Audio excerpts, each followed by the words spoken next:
పరలోకపు తండ్రి, మరొక పునరుద్ధానపు ఆరాధనలో మిమ్మల్ని అందరినీ కూడా సమకూర్చి మీ సన్నిధిలో మిమ్మల్ని స్తుతించటానికి, మీ మాటలు నేర్చుకోవటానికి, మా బ్రతుకులు సరి చేసుకోవటానికి మీరు మాకు ఇచ్చిన ఈ గొప్ప తరుణాన్ని బట్టి మా ప్రభువు రక్షకుడైన యేసుక్రీస్తు పేరట కృతజ్ఞతాస్తుతులు చెల్లిస్తూ ఉన్నాను. ఇంతవరకు చక్కగా మీరు జరిగించారు. మరికొన్ని మాటలు తండ్రి మీ ప్రియులతో పంచుకోబోచుండగా మీ ఆత్మ సహాయాన్ని మెండుగా ప్రసాదించి మీ ప్రియులకు అర్థమయ్యే రీతిగా బోధించగలిగిన సామర్థ్యాన్ని నాకు అనుగ్రహించండి. విని విడిచిపెట్టగా వాటిని హృదయమందు భద్రపరచుకొని ఆత్మీయ జీవితంలో వృద్ధిని మీరు దయచేయమని యేసుక్రీస్తు నామమున స్తుతించి ప్రార్థించి వేడుకుంటున్నాం పరమ తండ్రి, ఆమేన్. ముందుగా ఇట్టి గొప్ప అవకాశాన్ని ఇచ్చిన కన్నతండ్రి అయిన దేవునికి క్రీస్తు ద్వారా కృతజ్ఞతాస్తుతులు చెల్లిస్తూ, అలాగే సంఘాన్ని నడిపిస్తున్న అన్నగారికి కూడా నా హృదయపూర్వకమైన వందనాలు. చేరి వచ్చిన మీ అందరికీ కూడా నా హృదయపూర్వకమైన వందనాలు. ఏంటండి, దేవుడు మనకిచ్చిన ఈ అవకాశాన్ని సద్వినియోగం చేసుకుందాం. చక్కగా మొదటి వర్తమానంలో ఎన్నో విషయాలు మనం నేర్చుకున్నాం. ఈ అంశాన్ని అన్నగారు చెబుతూ ఉంటుంటే ఎప్పుడో దీనికి ఒక టైటిల్ పెట్టాను నేను. ఎప్పుడు నుంచో నా మనసులో ఒక కోరిక అనమాట. ఏంటి ఆ కోరిక అంటే, శరీరంలో ఉన్న అవయవాలన్నీ కూడా గురించి ఒక్కొక్క దాని గురించి చెప్పాలని, ఒక్కొక్క దాని గురించి దానికి ఒక టైటిల్ కూడా పెట్టాను. ఇప్పుడు అన్నగారు మాట్లాడిన ప్రసంగానికి నేనేమి టైటిల్ పెట్టానంటే, శరీరంలో అవయవాలు నీతికి సాధనాలా అని ఒక టైటిల్ పెట్టాను. ఒక్కొక్క దాని గురించి అన్నగారు చెబుతూ ఉంటుంటే నేను దేవుడు మనం సిద్ధపరిచింది మరొకళ్ళ ద్వారా మాట్లాడుతుంటే ఆనందం వేరుగా ఉండిద్ది అనమాట. చాలా ఆనందం వేస్తూ ఉంది, చాలా సంతోషాన్ని అనుభవించాను. అయితే మరికొన్ని విషయాలు మనం నేర్చుకుందాం. ఈరోజు మనం నేర్చుకోవే అంశం పక్షిరాజు నేర్పుతున్న ఆత్మీయ పాఠం. గమనించండి, దీనిలో ఒక్కొక్క జంతువును తీసుకొని లేకపోతే ఒక పక్షిని తీసుకొని దేవుడు పాఠాలు నేర్పగలుగుతాడంటే ఖచ్చితంగా దేనినైనా తీసుకొని దేవుడు పాఠాలు నేర్పుతూ ఉంటాడు. ఒక చీమను తీసుకున్నాం అనుకోండి, ఎవరికి పాఠం నేర్పిద్ది? చీమ ఎవరికి నేర్పిద్ది? సోమరుగా ఉన్నవాడికి చీమ ఏమి చెబుతుంది? ఒక పాఠము నేర్పుతుంది. అరే, నువ్వు సోమరుగా ఉండదురా, కాలాన్ని చూసి నువ్వు ఆహారాన్ని సిద్ధపరచుకోవాలని. చీమ ఎంత చీమ? ఇప్పుడు చీమ ఏమైపోయింది మనకంటే మాస్టర్ అయిపోయింది. అవును కదా, చీమ ఏమైపోయింది? మాస్టర్ అయిపోయింది. ఇప్పుడు మనమంతా ఏమవ్వాలి? చీమ మాస్టర్ ఏం చెబుతుందంటే మనకి పాఠం నేర్పుతుంది. ఒక ఖర్జూర వృక్షము మరొక పాఠం నేర్పుతుంది. ఎవరికి నేర్పుతుందంటే, ఖర్జూర వృక్షము ఎవరికి పాఠం నేర్పుతుందంటే నీతిమంతుడికి పాఠం నేర్పుతుంది. ఈరోజు ఈ పక్షిరాజు కూడా మనకి కొన్ని పాఠాలు నేర్పుతూ ఉండేది, కొన్ని విలువైన విషయాలు మనకు నేర్పుతూ ఉండేది. కాబట్టి ఈ పక్షిరాజు గురించి ఒక 5 విషయాలు మీతో పంచుకుంటాను. జాగ్రత్తగా మనం ఆలోచిద్దాం. ఈ పక్షిరాజు గురించి కనుక మనం ఆలోచించగలిగితే, దీని గురించి మనకి లేవియా కాండంలో ఏం రాయబడిద్ది అంటే, అది ఒక అపవిత్రమైన పక్షిగా కనపడుతుండేది. అపవిత్రమైన పక్షి ద్వారా దేవుడు పాఠాన్ని నేర్పుతాడు అంటే ఖచ్చితంగా నేర్చుకోవచ్చు. మనం ఏమన్నా పవిత్రులమా? మనము కూడా ఏమి పవిత్రులమేం కాదు. మనం కూడా లోకంలో పరిస్థితి భయంకరంలో అన్నమాట. దాని ద్వారా దేవుడు ఏమి పాఠము నేర్పుతున్నాడో జాగ్రత్తగా నేర్చుకుందాం, సిద్ధపడదాం. ప్రతి ఒక్కరు కూడా ఇంకా వెళ్ళిపోదాం, ముందుకు వెళదాం. ఎన్ని విషయాలు నేర్చుకుందాం అన్నాను? 5 విషయాలు. మొట్టమొదటిగా ఆ పక్షిరాజు గురించి కొన్ని విషయాలు మనం నేర్చుకుందాం. మొట్టమొదటిగా ఆ పక్షిరాజు ఏమి నేర్పుతుంది అంటే, తన నివాసము. పక్షిరాజు యొక్క నివాసము ఎక్కడ కట్టుకునేది? పక్షిరాజు గూడు ఎక్కడ కట్టుకునేది? పూరి గుడిసెలు ఉంటాయి కదా, ఇప్పుడు అవన్నీ డాబాలు అయిపోయినాయి. పూరి గుడిసెలు ఉంటాయి కదా, ఆ పూరి గుడిసెలు ఏమైనా కట్టుకునిద్దా? మరి యాప చెట్ల మీద లేకపోతే చింత చెట్ల మీద వీటి మీద పెట్టుకునిద్దా? అది కాదు. తన నివాసం ఎప్పుడు కూడా ఎక్కడ ఉండిద్ది అంటే ఉన్నతమైన హైట్లో ఉంటూ ఉండేది. హైట్లో ఉండిద్ది. ఎక్కడ పడితే అక్కడ తన నివాసం కట్టుకోదు. తన గూడు ఎక్కడ కట్టుకునేది అంటే ఉన్నతమైన శిఖరాల్లో కట్టుకుంటుండేది. చూద్దాం ఒకసారి రెఫరెన్స్లు కూడా టకటక రాసుకుంటూ మనము ముందుకు వెళదాం. ఓబద్య గ్రంథము 1వ అధ్యాయము 4వ వచనాన్ని చూడగలిగితే, పక్షిరాజు ఎక్కడ నివాసం చేసుకుంటుందంటే, ఎక్కడ నివాసం చేసుకుంటుంది? ఎత్తున ఎక్కడ నివాసం చేసుకుంటుంది? ఎత్తున నివాసము చేసుకొని, చాలండి. అది ఏం తెలియజేస్తుందంటే ఎత్తైన ప్రదేశంలో నివాసము చేసుకుంటుంది. ఇంకా చూడగలిగితే ఏబు గ్రంథము 39వ అధ్యాయం. రిఫరెన్స్లు ఉంటాయి, ఎందుకంటే ఈ రిఫరెన్స్లు మీరు ఇంటికి వెళ్ళినాకైనా వర్క్ చేస్తే చాలా బాగుంటుంది. కాబట్టి ఎక్కువగా రిఫరెన్స్లు ఇవ్వడానికి ప్రయత్నిస్తాం. వివరణ కొంచెం తక్కువగా ఉండిద్ది కాబట్టి టకటక రాసుకోవడానికి ప్రయత్నించండి. చూడండి ఒకసారి ఏబు గ్రంథము 39వ అధ్యాయము. ఏబు గ్రంథము 39వ అధ్యాయము 27-28 వచనాలు చదువుదాం. పక్షిరాజు తన గూడు ఎత్తైన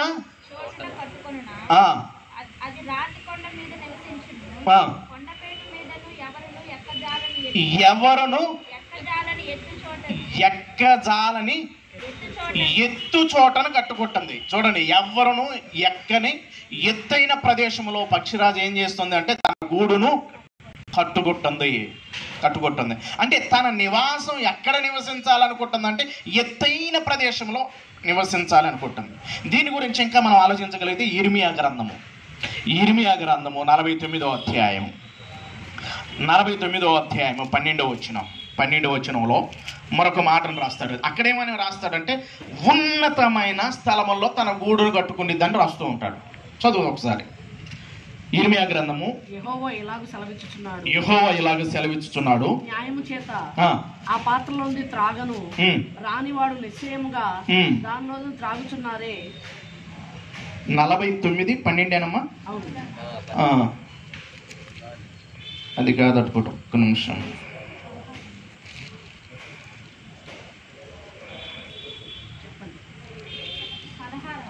16 వచనం, క్షమించండి, 16 వచనం.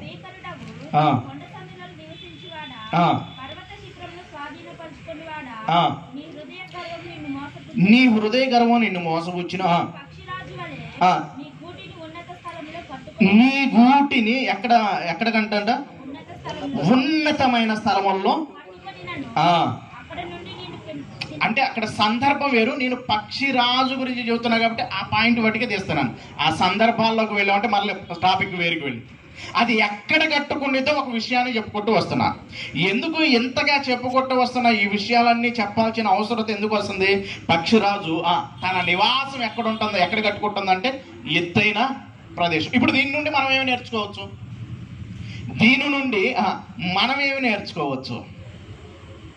మన నివాసం ఎక్కడ కట్టుకుంటాం? ఇక్కడే కట్టుకుంటాం. అసలు మన నివాసం ఎక్కడ అంటే చాలా మంది అంటారు, మా నివాసం మీరు ఎక్కడ నివసిస్తూ ఉంటారంటే పలానా అరండాలపేటలో అని అన్నయ్య గారు చెబుతాడు. నన్ను అడిగితే ఏం చెబుతాను? ఎక్కడో జొన్నలగడ్డ దగ్గర లాములో నివసిస్తాను. ఇప్పుడు కానీ బైబిల్ని అడిగితే మన నివాసం ఎక్కడ అంటున్నాడో తెలుసా? ఒక భక్తుడు రాస్తున్నాడు. ఏమని చెబుతున్నాడో తెలుసా నివాసం గురించి? ఒకసారి కనుక మనం చూడగలిగితే కీర్తనల గ్రంథం 90వ అధ్యాయం మోషే గారు మాట్లాడుతూ తెలియజేస్తున్నాడు. ఒక మాటను తెలియజేస్తున్నాడు. ఏమని తెలియజేస్తున్నాడు అంటే, ప్రభువా తరతరముల నుండి మాకు నివాస స్థలము నీవే. ప్రభువా తరతరముల నుండి మాకు నివాస స్థలము నీవే. అంటే ఏ తరము నుండి అంటే నా తరము, మా నాన్న తరం, మా తాత తరం, అలాగే వెళ్ళిపోతే ప్రతి వారి తరం. ఎక్కడి నుంచి మన నివాస స్థలం? అక్కడే. అంటే మన నివాస స్థలం ఎక్కడ అంటే మనకి దానికి ఇంకా క్లారిటీ రావాలంటే దేవుడు ఇప్పుడు ఎక్కడ ఉన్నాడని ఒక ప్రశ్న వేస్తే, దేవుడు ఎక్కడున్నాడు? దేవుడు ఓ ప్రార్థన నేర్పిస్తూ ఉంటాడు కదా, శిష్యులకి ప్రార్థన నేర్పిస్తూ ఉంటాడు. ఏమని నేర్పిస్తాడు? పరలోకమందున్న మా తండ్రి. అంటే దేవుడు ఎక్కడున్నాడంటే పరలోకంలో ఉన్నాడు. ఇప్పుడు మన నివాసం ఎక్కడంటే పరలోకంలో. ఈ భూమి మీద కొద్ది కాలమే యాత్రికులుగా మనము పరదేశకులుగా ఉన్నాము. మన నివాసం ఎక్కడ ఉండాలంటే పరలోకంలో. అందుకని పౌలు గారు ఒక మాట మాట్లాడతాడు, నా పౌర స్థితి ఎక్కడుందంటున్నాడు? పరలోకమందు ఉంది అంటున్నాడు. అంటే ఎక్కడ నివసించాలి మనం అంటే, అది ఏ విధంగా అయితే తన నివాసాన్ని ఎత్తైన ప్రదేశంలో ఎవరు ఎక్కచాలని ప్రదేశంలో ఎట్టయితే కట్టుకుందో, మనము కూడా మన నివాసం ఎక్కడ ఉండాలి అంటే, మనం ఎక్కడ నివసించాలంటే దేవుని దగ్గర నివసించాలి. దేవుని దగ్గర మనం నివసించాలి. ఆ నివసించాలి అంటే మనల్ని మనం పరిశుద్ధపరచుకొని మన నివాసం అక్కడని చెప్పేసి మనము బ్రతకాలి. ఇప్పుడు యేసుక్రీస్తు ప్రభువారు కూడా ఒక మాటను చెబుతుంటాడు. యోహాను గారు రాసిన సువార్త 14వ అధ్యాయము 1వ వచనంలో నుండి చూడగలిగితే, మీ హృదయములను కలవరపడనీకుడి, దేవుని యందు విశ్వాసం ఉంచున, నా యందును విశ్వాసం ఉంచండి అని చెప్పుకుంటూ వస్తూ ఏం చెబుతాడు? మీకు నా తండ్రి ఇంట అనేక నివాసాలు కలవు, మీకు స్థలాన్ని సిద్ధపరచడం అంటే మీకు స్థలాన్ని సిద్ధపరచడానికి నేను వెళ్ళుచున్నాను. అంటే మన నివాస స్థలం ఎక్కడంటే పరలోకంలో, అక్కడ ఉంది. ఇప్పుడు పక్షిరాజు ఏమి నేర్పుతుందంటే, ఉన్నతమైన స్థలములో, అంటే ఎక్కడ కట్టుకుంటుందంటే ఉన్నతమైన హైట్లో కట్టుకుంటుంది. ఇప్పుడు మన నివాసం స్థలం ఏది అంటే దేవుడు ఉన్న స్థలం. ఆ దేవుడు ఎక్కడ ఉన్నాడంటే పరలోకం ఉన్నాడు. ఆ పరలోకం వెళ్ళాలంటే ప్రభు అయిన యేసు క్రీస్తు ఒక్కడే మార్గము, నా ద్వారా తప్పితే తండ్రి యొద్దకు ఎవడును రాలేడు అని చెబుతున్నాడు. ఇప్పుడు మన నివాస స్థలం ఎక్కడ కట్టుకోవాలి? పరలోకంలో కట్టుకోవాలి. ఇప్పుడు అక్కడికి వెళ్ళాలంటే ప్రభు అయిన యేసు క్రీస్తు ప్రభువారే మార్గం. నా ద్వారా తప్పితే తండ్రి యొద్దకు ఎవడు రాడు అని చెబుతున్నాడు. ఇప్పుడు మనం కూడా ఎక్కడ కట్టుకోవాలి? మన నివాసం అక్కడికి వెళ్ళాలంటే ఇప్పుడు ఏం చేయాలి? క్రీస్తుని అంగీకరించి బాప్టిజం తీసుకొని ఆయన అడుగు జాడల్లో నడవాలి. మొట్టమొదటిగా ఒక పాయింట్ త్వరగా నేను ముగించేస్తాను. ఫస్ట్ పాయింట్ ఏంటి? పక్షిరాజు యొక్క నివాసం. అది ఎత్తైన ప్రదేశంలో కట్టుకుంటుంది. మనం కూడా పరలోకంలో మన నివాస స్థలము సిద్ధపరచుకోవాలి. మన నివాస స్థలం పరలోకంలో ఉంది. రెండోదిగా మనం ఆలోచించగలిగితే, పక్షిరాజు యొక్క ఆహారము. పక్షిరాజు ఏ పడతా ఇది తినేసిద్దా? తిందో. ఆ పక్షిరాజు తినేది ఎలాగ తినేది అంటే, సజీవమైన వాటిని వేటాడి తింటూ ఉంటుంది. చూడండి, దానికి ఎంత దాని కన్ను పవర్ ఎంతగా ఉండిద్ది అంటే, అది పైన ఉండి కూడా చూసి వాటిని ఏం చేసిద్ది? వేటాడి తినిద్ది. అవునా కదా? సంపాదించుకుని శ్రేష్టమైన ఆహారాన్ని తినిద్ది. చచ్చిపోయి మన ఇళ్లలో ఏం చేస్తాం? ఎలకలు ఓను కానీ ఏమైనా పెట్టాం అనుకోండి, అవి పడ్డానికి బయట పడేసాం అనుకోండి, ఏం తింటా ఉంటాయి? కాకులు, కుళ్ళిపోయినాయి, ఇలాంటివి తినవు. పక్షిరాజు అలాంటిది తిందు. మరి ఏం తినిద్దంటే వేటాడిద్ది. చూడండి, మనము నేషనల్ గ్రాఫిక్ ఛానల్లో వీటిలో చూస్తూ ఉన్నప్పుడు అది ఏం చేసేది? పైనుండి వచ్చింది సముద్రంలో ఉన్న చేపలని వాటిని పట్టుకుని, అంటే శ్రేష్టమైన ఆహారాన్ని తినడానికి ఇష్టపడుతూ ఉంటాయి. చచ్చి కుళ్ళు కంపు కొట్టే వాటిని అది ముట్టదు. శ్రేష్టమైన ఆహారాన్ని తీసుకోవడానికి ఇష్టపడింది. ఇప్పుడు మనము కూడా ఎలాంటి ఆహారం, ఇప్పుడు మరొక విషయాన్ని నేను రెండో పాయింట్లకు వెళ్ళిపోతున్నాను. మనము ఎలాంటి ఆహారం తీసుకుంటున్నాం? ఇప్పుడు పక్షిరాజు శ్రేష్టమైన ఆహారాన్ని తీసుకుంటుంది, మనము కూడా శ్రేష్టమైన ఆహారాన్ని తీసుకోవాలి. ఎందుకు తీసుకోవట్లేదండి? మొన్న కరోనా టైంలో ఏం తీసుకున్నాము? డ్రై ఫ్రూట్స్ అన్నీ తీసుకున్నాం. శ్రేష్టమైన ఆహారం, ఎంత బలమైన ఆహారం తీసుకున్నాం శరీరాన్ని పోషించుకోవడానికి. గమనించండి, ఒక పూట తిన్నాము అంటే రెండో పూటకి ఏమని ఇప్పించింది? ఆకలి అయిద్దా లేదా? ఈ ఆహారాన్ని తీసుకుంటా ఉన్నాం అంటే రెండో పూటకి మరలా అది తిన్నామంటే మళ్ళా నైట్కి ఆకలి అవుతూనే ఉండేది. కానీ గమనించండి, ఇశ్రాయేలు ప్రజలు నడిపిస్తూ ఒక విషయాన్ని చెప్పుకుంటూ వస్తాడు. వాళ్ళ గురించి కనుక ఆలోచించగలిగితే, వాళ్ళకి దేవుడు ఏం చేశాడంటే దేవదూతలు తినే ఆహారం మన్నాను వారికి కురిపించారు. తిని కూడా ఏం చేశారు వాళ్ళు చూడండి కొన్ని మాటలు మాట్లాడుతున్నాడు. ఒకసారి చూడగలిగితే ఆ పక్షిరాజు ఎర గురించి రాసుకోండి. అది ఎలాగ వేటాడిద్దో ఆ విషయాన్ని అంతటి కూడా యోబు గ్రంథం 39వ అధ్యాయం 29వ వచనంలో రాస్తూ ఉంటాడు. తన ఎరను వేటాడి సంపాదించుకునే విధానం గురించి అక్కడ రాస్తూ ఉంటాడు. ఆహారాన్ని సంపాదించుకునే పరిస్థితి గురించి రాస్తుంటాడు. ఇప్పుడు ఇశ్రాయేలు ప్రజల గురించి కనుక మనం ఆలోచించగలిగితే, కీర్తన గ్రంథం 78వ అధ్యాయం, ఎందుకంటే కొంచెం ఉన్న సమయాన్ని కాబట్టి నేను కొంచెం ముందుకు వెళ్తా ఉంటాను, త్వరగా రాసుకోవడానికి ప్రయత్నించండి. కీర్తన గ్రంథము 78వ అధ్యాయము 24, 25 వచనాల్లో కొన్ని విషయాలు రాస్తూ ఉంటాడు. వారిని దేవుడు ఎలా పోషించాడో, ఏ విధంగా పోషించాడో అక్కడ కొన్ని పరిస్థితులు రాస్తూ ఉన్నాడు. ఒకసారి చూద్దాం. ఆహారమునకై ఆయన వారి మీద మన్నాను కురిపించెను, ఆకాశ ధాన్యం వారి అనుగ్రహించాను, ఆకాశపు ధాన్యము వారికి అనుగ్రహించును. దేవదూతల ఆహారము వారు భుజించిరి. ఇది చూడండి, వారికి ఏ ఆహారం పెట్టారంటే దేవదూతల ఆహారము వాళ్ళు భుజించారు. భుజించిన తర్వాత ఏమన్నా వాళ్ళకి ఏమన్నా శ్రేష్టమైన ఆహారం పెట్టిన వాళ్ళు ఏం చేశారు? సనుగులు, గొనుగులు ఇలాగ పరిస్థితి ఉండిపోయింది. అయితే ఒక మాట చెబుతున్నాడు, కొత్త నిబంధనలోకి వచ్చేపాటికి మరొక విషయాన్ని చెబుతుంటాడు. ఏమని చెప్పుకుంటూ వస్తున్నారంటే, మీ పితరులు మన్నాను తినిను చనిపోయిరి, మన్నాను తినిను చనిపోయిరు. ఇప్పుడు ఏం చెబుతున్నారంటే, నేనిచ్చే ఆహారాన్ని, నా శరీరాన్ని తినువాడు నిత్యము జీవించును. యోహాను గారు రాసిన సువార్త, 6వ అధ్యాయము 49, 58 అక్కడ అంతవరకు రాసుకోండి. చాలా విషయాలు రాస్తూ ఉంటాడు. అంటే శ్రేష్టమైన ఆహారం, పక్షిరాజు ఏ విధంగా అయితే శ్రేష్టమైన ఆహారాన్ని తీసుకుంటుందో మనము కూడా శ్రేష్టమైన ఆహారాన్ని తీసుకోవాలి. తినేటట్టు ఉండాలి. పెట్టేటప్పుడు తినటానికే చాలామంది చూడండి, చాలామంది పరిస్థితి ఏంటంటే శ్రేష్టమైన ఆహారాన్ని తినటానికి వస్తున్నారా? ఇప్పుడు మనం ఒక్క పూట తినేసి వారం మొత్తం ఉంటామా? వారం మొత్తం తినక ఒక రోజు ఉంటామా? ఒక్కరోజు ఉండలేమే. మరి దేవుని ఒక లోనున్న ఆత్మకు కూడా ఆహారం కావాలా లేదా? దీన్ని తినటానికి రమ్మంటే చాలా మంది సాకులు చెప్పేవాళ్ళు ఎక్కువైంది. పర్లేదులే, పొద్దునే తినేసాం. ఏం తిన్నాం? పొద్దున మొదటి ప్రసంగంలో తినేసాం. చాలా మంది చూడు, కొంతమంది అయితే ఫస్ట్ మెసేజ్ అయిపోగా వెళ్ళిపోయే వాళ్ళు ఉంటారు. చాలా అంటాం అది. ఇంక మధ్యాహ్నం కనపడతారు, సాయంకాలం కనపడతారు, సాయంకాలం కనపడరు. అయిపోయింది, తినేసాం. మరి నువ్వు ఒక్క పూట తినేసేసి వారం రోజులు ఉండు, ఉండగలుగుతావా అంటే ఉండలేము. గమనించండి.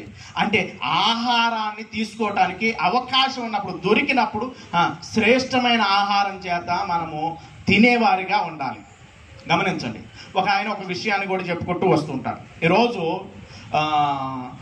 పిలిచి పెడుతూ ఉంటుంటే తినటానికి చాలా మందికి ఇబ్బంది అయిపోతుంది. బైబిల్ గ్రంథంలో కూడా రాయబడుతుంది. ఒకసారి చూద్దాం. లూకా గారు రాసిన సువార్త 14వ అధ్యాయము. 14వ అధ్యాయము 16వ వచనం నుండి చూద్దాం. అక్కడ కొన్ని విషయాలు రాయబడుతుండేది. ఆయన ఒక గొప్ప విందును సిద్ధం చేశాడు. ఏం చేశాడంటే గొప్ప విందును సిద్ధం చేసి ఏం చెబుతున్నాడో చదువుకుంటూ ముందుకు వెళ్దాం. ఒక మనుషుడు గొప్ప విందు చేయించి అనేకులను పిలిచెను. విందు కాలమందు అతడు ఇప్పుడు సిద్ధమైనదని రండని, విందు కాలము సిద్ధమైంది రండని పిలువబడిన వారితో చెప్పుటకు తన దాసుని పంపెను. పిలువబడిన వారు అంటే సంఘానికి మొట్టమొదటిగా తెలియజేస్తున్నారు. మనం అందరూ కూడా పిలిచాడా లేదా? మన అందరినీ పిలిచాడా లేదా? అందరినీ పిలిచాడు. పిలువబడిన వారికి చెప్పినమ్మటనే వాళ్ళు ఏం చెబుతున్నారు చూడండి. విందు రెడీగా ఉంది, తినటానికి రండి అంటున్నాడు. ఈరోజు సంఘాల్లో కూడా కొన్ని విషయాలు చెబుతూ ఉంటాడు. ఈరోజు ఏం చెబుతారు? అనౌన్స్మెంట్లు ఉంటాయి. ఈ బుధవారం మనకు ఉండిద్ది, శుక్రవారం మనకు ఉండిద్ది, లేకపోతే మంగళవారం మనకు ఉండిద్ది, శనివారం మనకు ఉండిద్ది. పలానా చాట ఉంది, భోజనాలు దిట్టంగా పెడతారంటే పరిగెడతాం లేదా? చికెన్ బిర్యానీ పెడతామంటే కొంచెం ఆశ ఉండిద్ది. అదే మటన్ తిన్నవాడికి తిన్నంత అనగానికి పరిగెడతారా లేదా? అంటే తిండి కోసం మనిషి పరిగెడుతున్నాడు, కానీ వాక్యం కోసం శ్రేష్టమైన ఆహారం వండి ఒక సేవకుడు కష్టం ఎలా ఉండిద్ది అంటే ఆ ఆహారాన్ని పంచడం కొరకు ఎలా పడితే అలా మాట్లాడాలని కోరుకోడు. పెట్టేది ఎలా పెట్టాలనుకుంటాడంటే మంచి మొక్కలతో పెట్టాలనుకుంటాడు. కడుపు నిండా పేవు అనే దగ్గర పెట్టాలనుకుంటా ఉంటాడు. అయితే తినటానికి రమ్మంటే ఎవరు రావట్లేదు అంటే పిలువబడిన వారు వచ్చి తినండి బాబు, ఆహారం సిద్ధంగా ఉందంటే వాళ్ళు చూడండి ఏం చెబుతున్నారో జాగ్రత్తగా చూద్దామా. అయితే వారందరూ ఏక మనసుతో నెపములు చెప్పసాగి అంటే సాకులు చెప్పడం మొదలు పెట్టారు. అంత రెడీగా ఉంది, వంటాము, రెడీగా ఉంది, వచ్చి తినండి బాబు. ఆదివారం వచ్చి వాక్యాన్ని వినండి, బుధవారం వచ్చి వాక్యాన్ని వినండి అని చెబుతుంటే వాళ్ళు ఏం చెబుతున్నారంటే ఏక మనసుతో ఏం చెబుతున్నారు? నెపములు అంటే సాకులు చెప్పటం మొదలు పెట్టేశారు. తినటానికి మిమ్మల్ని ఏమైనా కష్టపడి వండి ఇవన్నీ చేయమంటున్నారా? కాదు, వచ్చి తినటానికి రమ్మంటే తినటానికి రావట్లా. గమనించండి, ఏక మనసుతో వాళ్ళు ఏం చెబుతున్నారు? నెపములు చెప్పసాగుతున్నారు. ఒక్కొక్కడు చెబుతూ ఉన్నాడు. మొదటివాడు వచ్చేసి ఏం చెబుతున్నాడు? నేను ఒక పొలం. చూడకుండా కొంటాడు? అసలుకి కొంటారా? చూసే కొంటాడు. ఇప్పుడు ఏం చెబుతున్నాడు? వాడు రాను అని చెప్పలేక ఇప్పుడు ఏమంటున్నాడు? నేను ఒక పొలం కొనుక్కున్నాను, నేను తొందరగా వెళ్ళాలి. ఇప్పుడు చూడండి, అంటే దేవుడు అక్కడ ఒక విందు రెడీ చేసి రెడీగా పెడుతూ ఉంటే వచ్చి తినటానికి వాడు ఏం చెబుతున్నాడు అంటే సాగు చెబుతున్నాడు. నేను ఒక పొలం కొనుక్కున్నాను, ఇప్పుడే అర్జెంట్కి వెళ్ళాలి. ఎప్పుడు వెళ్ళాలంట? ఇప్పుడే. ఇప్పుడు చాలా మందిని చూడండి, వచ్చేసి కొద్దిసేపు దేవుడిలో గడపంటారు, తినండ్రా అంటున్నారు. నాకు ఇప్పుడు పని ఉంది, అర్జెంట్ పని అంటాడు. ఏమి లేదు, అక్కడ కూర్చుంటాడు. ఏముండదు, పనే ఉండదు, పాట ఉండదు. ఇంకా వాళ్ళ గురించి వీళ్ళ గురించి వాటి గురించి ఫస్ట్ ఎలా మొదలు పెడతారు? దేవుడితో మొదలు పెడతారు. ఇలా వాక్యం అని మొదలు పెడతారు. ఎవరో బయట వాళ్ళు కాదు, మన వాళ్ళే, సంఘంలో వాళ్ళే మొదలుపెట్టి ఇంకెక్కడికి వెళ్ళిద్ది? ఇంక బయటకి మొత్తం తిరిగి వస్తారు. గమనించండి, వాక్యం అందేటప్పుడు సాకులు చెప్పేటట్టు, దేవుడు ఇస్తూ ఉన్నప్పుడు అవకాశాలని సద్వినియోగం చేసుకునేటట్టు ఉండాలి. ఆహారం దొరికేటప్పుడు తినాలి. కాలాన్ని గుర్తెరుగుతున్న ఏవి? చీమలో ఆహారాన్ని సిద్ధపరచుకోవటానికి ఇప్పుడు దొరికేటప్పుడు మనము తినేవారిగా ఉండాలి. ఇప్పుడు పక్షిరాజు ఏమి నేర్పుతుందంటే ఆహారము, శ్రేష్టమైన ఆహారము తింటుంది. ఇప్పుడు యేసుక్రీస్తు ప్రభువు కూడా చెప్పుకుంటా ఈ మాటలు చెప్పుకుంటూ వస్తున్నాడు. విందు రెడీగా ఉంది, అంటే వాక్యం రెడీగా ఉంది. దొరికేటప్పుడు వాటిని మనం ఏం చేయాలి? స్వీకరించాలి. ఇప్పుడు ఒకడేమని చెబుతున్నాడు? చెప్పుకుంటా అసలు నేను పొలం కొనుక్కున్నాడు. ఇంకొకడు అంటాడు నేను ఎడ్లు కొనుక్కున్నాను. అంటే చూడకుండా కొంటాడా? ఒకే పరిస్థితి చూడండి. చూడకుండా కొంటాడంటే చూసే కొంటాడు, కానీ ఈడు కూడా ఏం చెబుతున్నాడు? ఇప్పుడు ఈ విధంగా ఒక్కొక్కటి సమాధానాలు చెప్పుకుంటూ వెళ్ళేపాటికి ఇప్పుడు ఈయనకి రెడీ చేసినోడు కోపం వచ్చిందా లేదా? అన్నిటిని రెడీ చేసినోడు కోపం, కష్టపడి ఉండాడు. ఎవరి కోసం? నా పిల్లలు తినాలి, నా పిల్లలు బలమైన ఆహారం తినాలి, శ్రేష్టమైన ఆహారం తినాలి, వాళ్ళు బలవంతులుగా ఉండాలని కోరుకుంటారా లేదా? పిల్లల గురించి, మన పిల్లల గురించి మనం ఏం కోరుకుంటాం? వాళ్ళు వద్దుపో అని అన్నారంటే ఎలాగుండేది? కోపం వచ్చిందా లేదా? ఈయనకి కోపం వచ్చింది. కోపం వచ్చి ఏం చెబుతున్నాడు తెలుసా? నువ్వు వెళ్ళిపో, వెంటనే వెళ్ళిపో, ఇంకా అధ్యాయంతో చదువుకోండి, మీరు వెళ్ళిపోయి పనికి అందరినీ తోడుకొని తీసుకొని రండి అంటున్నాడు. అంటే దేవుడు మనకు అవకాశాన్ని ఇచ్చినప్పుడు, దేవుడు మనకు అవకాశాన్ని ఇచ్చిన అవకాశాలను ఎప్పుడు కూడా కాళ్ళదనుకునేటట్టు ఉండకూడదు. తినటానికి అవకాశం ఉంది, ఇంకో కొంతకాలం పోయి అంటే మీటింగ్స్ బయట ఏమైనా జరుగుతాయా? లేదు. వర్షాలని అయ్యని ఇయ్యని, ఇప్పుడు అన్ని అనుకూలంగా ఉన్నప్పుడే వినటానికి మనిషి రావట్లేదు. శ్రేష్టమైన ఆహారం ఇవి తీసుకుంటుంటే మనం బలవంతులుగా మారుతాం. శ్రేష్టమైన ఆహారం, ఆహారం. ఇప్పుడు చూడండి, పక్షిరాజు మరొక పాఠం నేర్పుతుంది. ఏమి నేర్పుతుందంటే శ్రేష్టమైన ఆహారాన్ని తీసుకుంటుంది. మనం కూడా మనల్ని బ్రతికింపజేసే వాక్యం, బ్రతికింపజేసే ఆహారం సిద్ధంగా ఉంది. వాటిని తింటే మనకి చాలా శ్రేయస్సు. ఆహారాన్ని తీసుకోవాలి. అయితే వీళ్ళందరూ సాకులు చెప్పేట వల్ల వేరే వాళ్ళకి అవకాశాలు వచ్చేసినాయి. అంటే సంఘములో వాళ్ళు వీటిని వినియోగించుకోబట్టే బయట వాళ్ళు వచ్చి వినియోగించుకుంటారా లేదా? ఇప్పుడు నీకు అవకాశాన్ని ఇచ్చారు పెట్టడానికి, తినడానికి, నువ్వు తీసుకోవట్లా, కాలదంటున్నావు. కడుపు నిండిన వాడికి వాటి విలువ తెలీదు. నిండింది అనుకుంటున్నాం మనం. ఎంతవరకు నిండింది అది? కొంత ఆ పూట వాటికి, తర్వాతకి ఉండదు. కాబట్టి వాళ్ళు ఆ విధంగా అనుకున్నప్పుడు వేరే వాళ్ళు వచ్చారు, పిలుచుకొచ్చారు, వాళ్ళకి అవకాశాలను ఇచ్చేశారు. కాబట్టి పక్షిరాజు మరొకటి, మొట్టమొదటిది ఏంటి? తన నివాసము ఎత్తైన ప్రదేశంలో కట్టుకుంటుంది. రెండోదిగా తన ఆహారం చచ్చిన దాన్ని, కుళ్ళిపోయిన దాన్ని తినట్ల, శ్రేష్టమైన ఆహారాన్ని తినటానికి ఇష్టపడుతుంది. మూడోదిగా ఆలోచించగలిగితే పక్షిరాజు యొక్క పెంపకం. పక్షిరాజు తన పిల్లలను పెంచుతూ ఉంది. ఏ విధంగా పెంచుతుందో తెలుసా? ఇప్పుడు శ్రేష్టమైన ఆహారాన్ని తీసుకొచ్చి వాటికి పెడుతోంది. పెట్టేటప్పుడు వాటికి ఎలాగుండిద్ది? హ్యాపీగా ఉండిద్ది. అయితే కొంతకాలానికి వయసు వచ్చిన తర్వాత ఏం చేయాలి? వాటంతటను అయ్యి లేవటానికి ఇష్టపడాలి. ఇప్పుడు ఈ పక్షిరాజు ఎలాగా ఉందంటే వాటిని పెడుతూ ఉంది. పెంచే విషయంలో అవి పెరిగే కొంది వాటి పట్ల ఇది ఎలాగ ఉండిద్దంటే క్రూరత్వాన్ని చూపించడం మొదలుపెట్టింది, కఠినత్వాన్ని చూపించడం మొదలుపెట్టింది. ఎందుకో తెలుసా? అవి సోమరిగా ఉండటానికి వీలు లేదు. ఇప్పుడు ఏం చేస్తుంది? ఆ పక్షి పిల్లలకు ఇబ్బంది లేకుండా ఉండటం కోసం ఒకప్పుడు ఏం చేసింది? ముళ్ళన్నీ తీసుకొచ్చి దాని మీద మెత్తగా ఉండటానికి. ఇప్పుడు చూడండి, మన పిల్లల్ని ఎలా పడతా అలా పనుకోబెడతామా? మెత్తగా ఉండాలి. అది కూడా ఏం చేసేది? గుడ్లని, ఏకలని అన్నీ తీసుకొచ్చి మెత్తగా ఉండిద్ది, మంచిగా ఆహారం పెడుతుంది. అవి ఎదిగే కొంది ఏం చేస్తుంది అంటే వాటిలో ఉన్న గుడ్డలన్నిటిని తీసేస్తూ ఉండిద్ది. ఇప్పుడు గుడ్డలో ఆ ఏకలు అన్నీ తీసేస్తే ఏమవుతా ఉంటాయి? ముళ్ళు గుచ్చుకుంటాయి. ఇదేంటి, మా అమ్మకి ఏమైనా పిచ్చి పట్టిందా, మా నాన్నకి ఏమైనా పిచ్చి పట్టిందా అని చెప్పేసి పిల్లలు అనుకుంటా ఉంటారా లేదా? విచిత్రంగా ప్రవర్తిస్తుంది ఏంటి ఈరోజు మా అమ్మ, విచిత్రంగా ప్రవర్తిస్తుంది ఏంటి మా డాడీ. అంటే పక్షుల గురించి మనం కూడా, దాని నుంచి మన కుటుంబం కూడా ఒక పాఠం నేర్చుకోవచ్చు. గమనించండి. అంటే ఇప్పుడు ఏం చేస్తుందంటే ఆ గూడును ఏం చేస్తుందంటే రేపటం మొదలు పెడుతుంది. ఎందుకో తెలుసా? అవి అలాగే ఉండిపోకూడదు. పక్షిరాజు పిల్లలు అలాగే ఉండిపోకూడదు. కాబట్టి వాటి గూడు రేపుతూ ఉన్నప్పుడు వాటికి బాధగా ఉండిద్దా లేదా?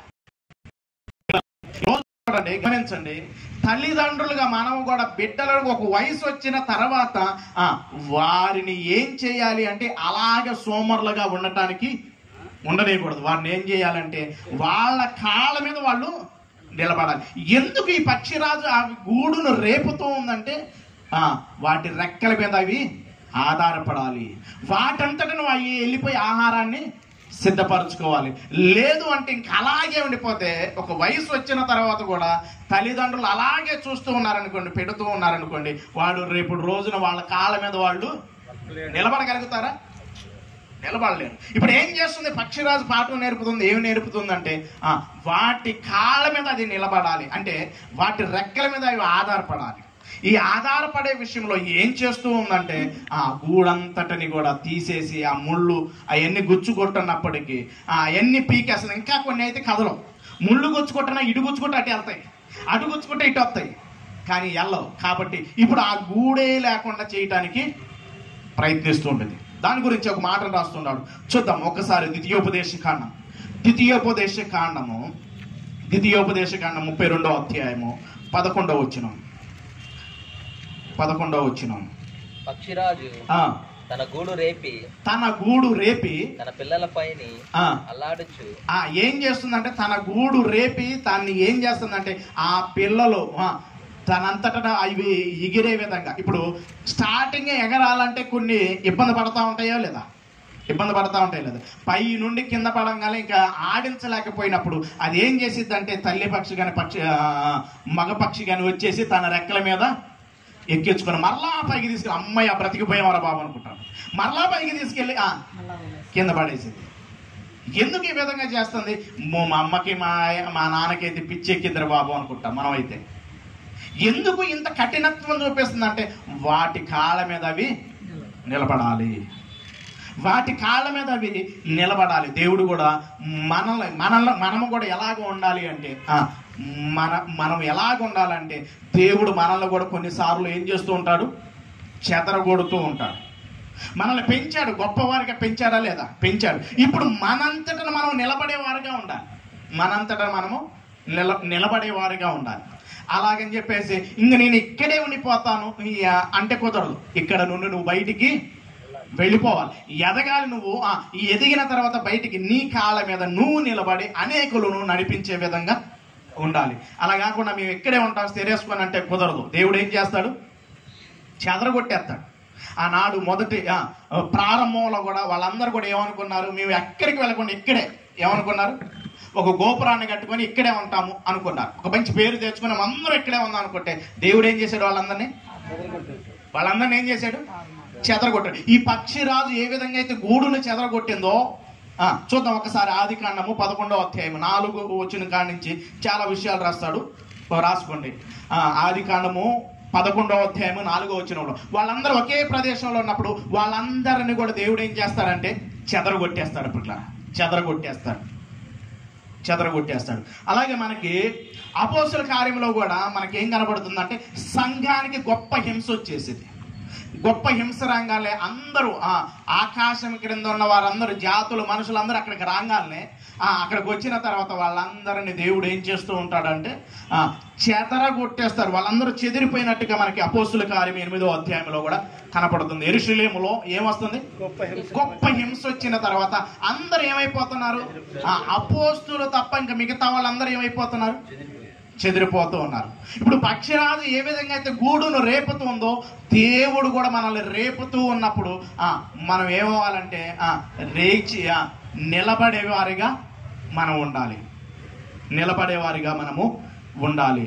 గమనించండి. ఇంకా 4వదిగా మనం ఆలోచించగలిగితే, ఉన్న సమయాన్ని బట్టి నేను ముందుకు వెళ్ళిపోతున్నాను. 4వదిగా మనం ఆలోచించగలిగితే పక్షిరాజు తనను తాను గాయపరుచుకుంటూ ఉండేది. ఎందుకు గాయపరుచుకునేది తెలుసా? తనను తాను గాయపరుచుకునేది. ఎందుకు గాయపరుచుకుంటుంది అంటే తనకు మంచి భవిష్యత్తు కావాలి అంటే తనను తాను ఏం చేసుకుంటుంది? గాయపరుచుకుంటుంది, వెళ్ళిపోతుంది, ఎత్తైన ప్రదేశానికి వెళ్ళిపోతుంది. తనకు ముక్కు బాగా పెరిగిపోయి ఉండిద్ది. ముక్కు పెరిగిపోయింది, ఈకలన్నీ పెరిగిపోయి ఎగరలేక గోర్లన్నీ భయంకరంగా పెరిగిపోయి ఉంటాయి. ఇప్పుడు ఏం చేసిద్ది అంటే వెళ్ళిపోయి తన ముక్కుని బండకేసి రుద్దుతూ ఉండేది. ఆ రుద్దేటప్పుడు ఎలాగుండిద్ది? హాయిగా ఉండిద్దా? ముక్కు రుద్దేటప్పుడు ముక్కు అమ్మట బ్లడ్ వచ్చిద్దా లేదా అంటే ఖచ్చితంగా వచ్చింది. ఆ ఈగలన్నీ పీకేసుకునేటప్పుడు నొప్పి ఉండిద్దా లేదా? ఖచ్చితంగా నొప్పి ఉండిద్ది. తనను తాను గాయపరచుకుంటే ఎందుకో తెలుసా? తనను తాను గాయపరచుకుంటుంది దేనికి అంటే తనలో ఉన్న ఈ వీటి వలన తన భవిష్యత్తుకు అడ్డం. ఈరోజు మన జీవితాల్లో కూడా ఈ పక్షిరాజు ఎందుకు గాయపరచుకుంటుంది అంటే మనకు ఒక పాఠం నేర్పుతుంది. మనలో ఉన్న దేవునికి అవిధేయమైన లక్షణాలు మనం ఏం చేసుకోవాలి? తీసివేసుకోవాలి. మనం తీసివేసుకోవాలి. ఎవరో ఏదో తీస్తారని కాదు, మనకు అర్థమైపోయింది మన లోపం ఎక్కడుందో తెలుసా లేదా? మన లోపం ఉందో లేదో తెలుసా లేదా అంటే ఖచ్చితంగా మనకి తెలుసు. అంటే మన శరీరాన్ని లోపరుచుకోవాలి. పౌలు గారు కూడా ఒక మాట మాట్లాడుతున్నాడు, చూద్దాం. పౌలు గారు కూడా ఒక మాట మాట్లాడుతూ ఉన్నాడు, గమనించగలిగితే చూద్దాం. కొరింథీయులకు రాసిన మొదటి పత్రిక 9వ అధ్యాయం 27వ వచనంలో పౌలు గారు ఒక మాటను మాట్లాడుతుంటాడు. ఏమని మాట్లాడతాడంటే ఇతరులకు ప్రకటించిన తర్వాత నేను భ్రష్టుడిని అయిపోతానేమని తన శరీరాన్ని ఏం చేస్తున్నాడు?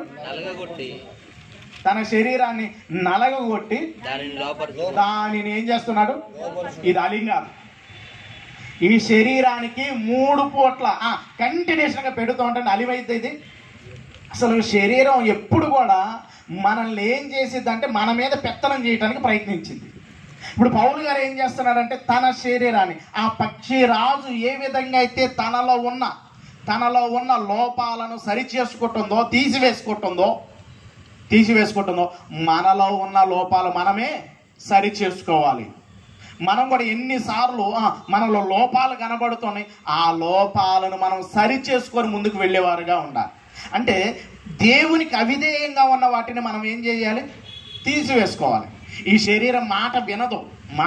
ఇప్పుడు పౌలు గారు ఏం చేస్తున్నాడంటే తన శరీరాన్ని ఏం చేస్తున్నాడు? నలగొట్టుకుంటున్నాడు.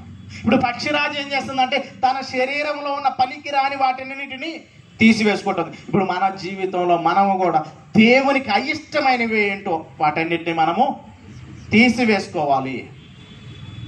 మన దేవునికి అడ్డుబండగా ఏదైతే వస్తుందో వాటినన్నిటిని పక్కన పెట్టేయాలి. వాటన్నిటిని పక్కన పెట్టేసి ముందుకు అడుగులు వేసేవారుగా ఉండాలి. ఇప్పుడు పక్షిరాజు ఏం చేస్తుందంటే తనకు అడ్డుగా ఉన్న వాటినన్నిటిని తీసివేస్తుంది. మన ప్రభువు రక్షకుడు యేసుక్రీస్తు ప్రభువు ఆయన తన జీవితంలో కూడా భూమి మీదకి వచ్చిన తన జీవితంలో ఎలా బ్రతికాడో తెలుసా? రాసుకోండి. హెబ్రీయులకు రాసిన పత్రిక 5వ అధ్యాయం 7వ వచనంలో ఉంటుంది. తాను శరీరధారి అయిన దినాల్లో ఎలా గడిపాడు?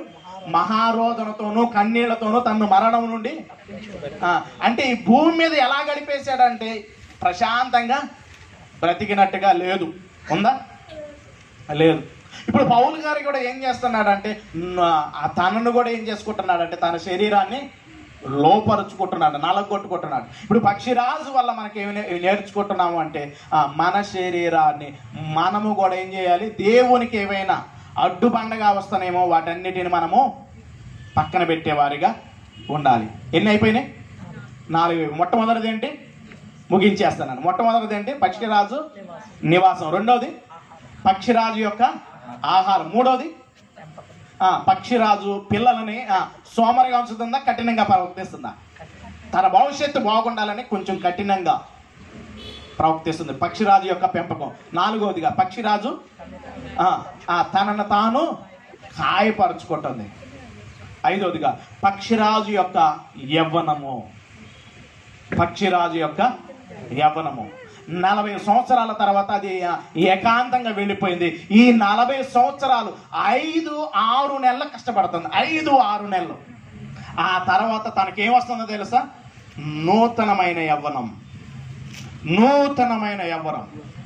గమనించండి, ఈరోజు దేవుడు కూడా మనల్ని నూతనమైన యవ్వనముతో మనల్ని ఉన్నతమైన శిఖరాలు అందుకునే విధంగా చేయాలనుకుంటూ ఉన్నాడు. చూద్దాం, ఒక మాటను కూడా చూడగలిగితే పక్షిరాజు యొక్క యవ్వనం గురించి కీర్తన గ్రంథం 103వ అధ్యాయము 5వ వచనం. కీర్తన గ్రంథము పక్షిరాజు యవ్వనము వలె నీ యవ్వనము క్రొత్త తగ్గుచున్నది. పక్షిరాజుకు మరలా ఏమొస్తుందంటే నూతనమైన యవ్వనం వస్తుంది. ఇప్పుడు ఆ యవ్వనంతో ఏం చేసేది? మరలా రాగానే అదేం చేసేది? చక్కగా వేటాడితే హ్యాపీగా బ్రతికేసింది. ఎంతకాలం బ్రతుకుతుందంటే 30 ఏళ్ళు. దాని జీవిత కాలం 70 సంవత్సరాలు. ఆ 70 సంవత్సరాల్లో 40 సంవత్సరాలకి అన్నీ పెరిగిపోయినాయి. ఆ 40 సంవత్సరాలకు అన్నీ పెరిగిపోయిన తర్వాత తనను తాను తీసివేసుకోవటం ద్వారా మరలా 30 సంవత్సరాలు వస్తుంది. తనను తాను గాయపరచుకోవటం వల్ల మరలా దానికి నూతనమైన యవ్వనం వస్తుంది. మరలా 30 సంవత్సరాలు, తన భవిష్యత్తు 30 సంవత్సరాలు పెరుగుతుంది. గమనించండి, అంటే తనకు నూతన యవ్వనము మరలా పక్షిరాజు యవ్వనం వలె నీ యవ్వనము క్రొత్తదవుతుంది అంటున్నాడు. గమనించండి, ఇప్పుడు మన జీవితంలో కూడా మనము కూడా అలాంటి యవ్వనాన్ని మనం పొందుకోవాలి. పక్షిరాజు వలె మనం ఎలాగ ఉండాలంటే ఎగిరేవారిగా ఉండాలి. దాని గురించి రాస్తున్నాడు యెషయా గ్రంథం 40వ అధ్యాయము. యెషయా గ్రంథము 40వ అధ్యాయము 31వ వచనం. యెహోవా కొరకు ఎదురు చూచువారు నూతనమైన బలము పొందుదురు. వారు పక్షిరాజు వలె రెక్కలు చాపి పైకి ఎగురుదురు. అది చూడండి ఎలాగుందంటే పక్షిరాజు వలె వాళ్ళు ఏం చేస్తారంటే రెక్కలు చాపి పైకి ఎగురుతారంట. పైకి ఎగురుతారు. పక్షిరాజు చూడండి, కొన్ని పక్షులను కనుక మనం గమనించగలిగితే వర్షం పడిందంటే, వర్షం పడుతూ ఉందంటే ఎక్కడికి వెళ్ళిపోతాయి? ఊళ్ళోకి వెళ్ళిపోతాయి, లేదంటే ఏ తీగల మీదో ఏ చెట్టు మీదో వాలి కదలకుండా ఉంటాయి. కానీ పక్షిరాజు ఏం చేసిద్దో తెలుసా? పక్షిరాజు ఏం చేసిద్దంటే వర్షం పడుతుంటే ఆ వర్షాలు పడే మేఘాలకు పైకి వెళ్ళిపోయిందంట. పైకి వెళ్ళిపోయిందంట. తడవకుండా దానికంటే మేఘాలు పైకి వెళ్ళిపోయి అది గడపటం, ప్రయాణం చేస్తూ ఉండిద్దంట. దానికి ఉన్న స్పెషాలిటీ. ఇప్పుడు దీని ద్వారా మనం ఏమి నేర్చుకోవచ్చు అంటే, దీని ద్వారా దేవుడు కూడా మనకు ఒక నూతనమైన జీవాన్ని ఇవ్వాలనుకుంటున్నాడు. నూతనమైన జీవితాన్ని ఇవ్వాలి అనుకుంటున్నాడు. గమనించండి, ఈ దేహాన్ని ఖచ్చితంగా మనం విడిచిపెడతామా లేదంటే ఖచ్చితంగా విడిచిపెడతాం. యుగ యుగాలు ఉండే జీవితం ఉంది. పిల్లరా, 30 సంవత్సరాల కోసము అది ఎంత కష్టపడిందంటే మనము కూడా ఆ యవ్వనాన్ని పొందుకోవాలంటే కొన్ని విషయాలు రాస్తూ ఉన్నాడు. గమనించండి, చూడండి మనం ఎలాగ ఉండాలో ఒక మాట రాస్తున్నాడు. రోమిలికి రాసిన పత్రిక 12వ అధ్యాయం. రోమిలికి రాసిన పత్రిక 12వ అధ్యాయము 2వ వచనాన్ని మాత్రం చదువుతాం. మొదటి వచనంలో నుండి ఆ సంఘానికి తెలియజేసుకుంటూ వస్తూ కొన్ని విషయాలు చెబుతూ ఉంటాడు. 2వ వచనాన్ని చదువుతాం. ఉత్తమును దేవుని చిత్త మీద పరీక్షించి మీ మనసు మారి నూతనమొకటి వలన రూపాంతరము పొందుడి. మీ మనసు మారి మనం ఏం పొందాలంట? రూపాంతరము పొందాలి. ఇప్పుడు పక్షిరాజు తన జీవితంలో మరొక జీవితాన్ని అనుభవిస్తుందా లేదా, యవ్వనాన్ని అనుభవిస్తుందా లేదంటే ఖచ్చితంగా అనుభవిస్తుంది. మనము కూడా ఖచ్చితంగా ఒక దినాన రూపాంతరము మనం చెందుతాం. రూపాంతరము చెందుతాం. నూతనమైన శక్తి కార్యములు మనము ఖచ్చితంగా మనము జరిగించాలి అంటే మనము మార్చుకోవాలి, మన పద్ధతులను మార్చుకోవాలి. మనల్ని మనము శరీరాన్ని లోపరుచుకుంటే ఖచ్చితంగా దేవుడు ఖచ్చితంగా నూతనమైన కార్యాలు జరిగించడానికి, ఆ పక్షిరాజు ఏ విధంగా అయితే పైకి ఎగురుతుందో, యవ్వన బలము చేత అనేకమైన కార్యాలు మరలా చేస్తూ ఉందో, మన జీవితాన్ని కూడా దేవుడు అలా చేయాలి అనుకుంటున్నాడు. కాబట్టి పిల్లరా, ఈ పక్షిరాజు వల్ల మనం ఎన్ని నేర్చుకున్నాం? 5 విషయాలు టక్ చెప్పేసి ముగించుకుందాం. మొట్టమొదటిది ఏంటి? పక్షిరాజు యొక్క నివాసము. రెండోది పక్షిరాజు యొక్క ఆహారం. మూడోది పక్షిరాజు యొక్క పెంపకము. నాలుగోది తనను తాను గాయపరుచుకోవటం.